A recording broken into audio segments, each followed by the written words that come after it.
I've seen how Save the Children helps kids in some really poor countries, but now they're having to help more kids here at home, and it's heartbreaking. Sam is 5. His family is so poor, he sleeps shivering under his mum's old coat. Now, don't get me wrong, he's not abused or neglected. His mum loves him. She goes to work every day, but still she has to skip meals so Sam can eat. But all too often, it's just toast. So Sam goes to bed hungry again. It beggars belief that kids are living in poverty like this in the UK today, and it shouldn't happen here. These kids need help. And surely they deserve a hot meal once a day, a proper bed. Simple stuff that makes all the difference. Now, Sam's a smashing kid, but what chance has he got without a helping hand? So come on, please pick up the phone now and call us on 0800 035 6500 and give £2 a month. That's all I'm asking. And your support could mean a bed and blankets for a kid like Sam, or the chance to eat a proper meal so he can concentrate in class. Just give him a chance in life. So please call 0800 035 6500 to give £2 a month. Please do it now so that Save the Children can help more kids here at home. Thank you.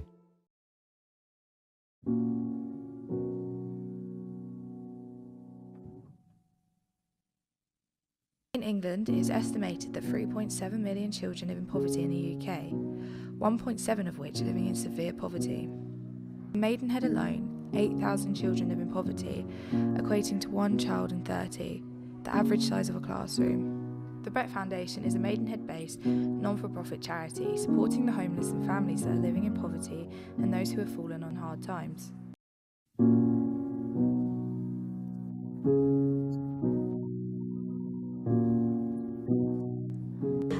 This particular site here we use as a drop-in centre. The people who use the food bank tend to come here. They have a free cup of tea, coffee, piece of cake. They can pick up fresh bread, baked goods, sometimes fruit and vegetables that we get from food waste here.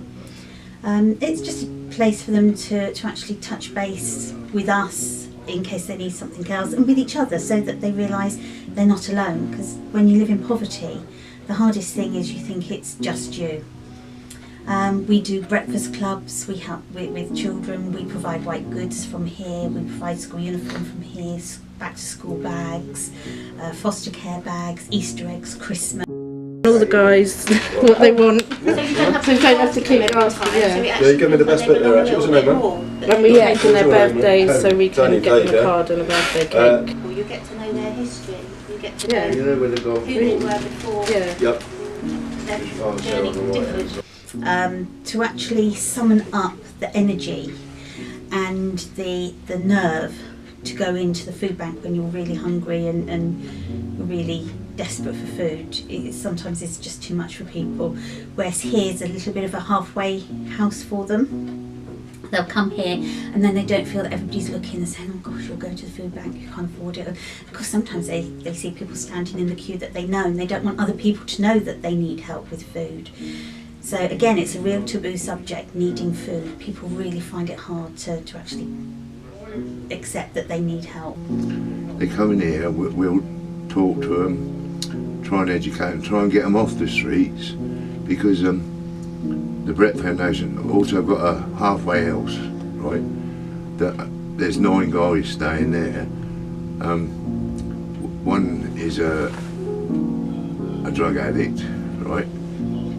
Some of the others are drink related, and some are just homeless, basically.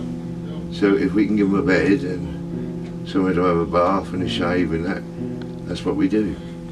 Any way we can help, any way, shape or form, we'll do.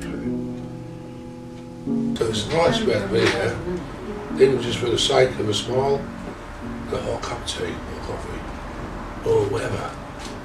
Sometimes it's just nice to talk to someone who talks to you. You know what I mean? Gives you hope. And yeah, I think they're good to have, because it's like I say, it's there to give people hope as well. Even if you're not coming along to get anything, you just come along to somewhere warm and have a hot cup of coffee. someone to chat with.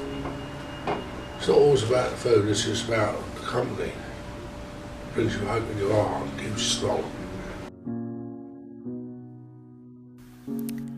Due to such a significant increase in the amount of families living in poverty in the UK, charities such as the Brett Foundation have never been more important.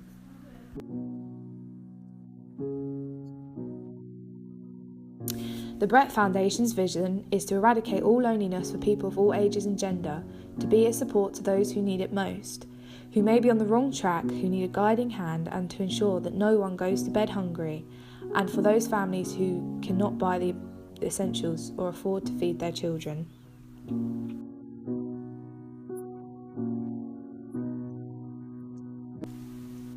In 2014, a parliamentary debate arose some controversy regarding food banks and the resource being abused. Let me just quote some words back from somebody who runs a food bank. This is the Oxford Food Bank. Food banks do a good service, but they've been much in the news. People know they are free, they know about them, and they will ask social workers to refer them. It would be wrong to pretend the massive publicity has not also been a driver in their increased use. To suggest that people are simply walking through the door because it's a freebie and they can take advantage of it is to suggest that more than 18,000 agencies in the United Kingdom are collectively colluding because they're the ones that are signing the form saying, please help this person, they're in trouble.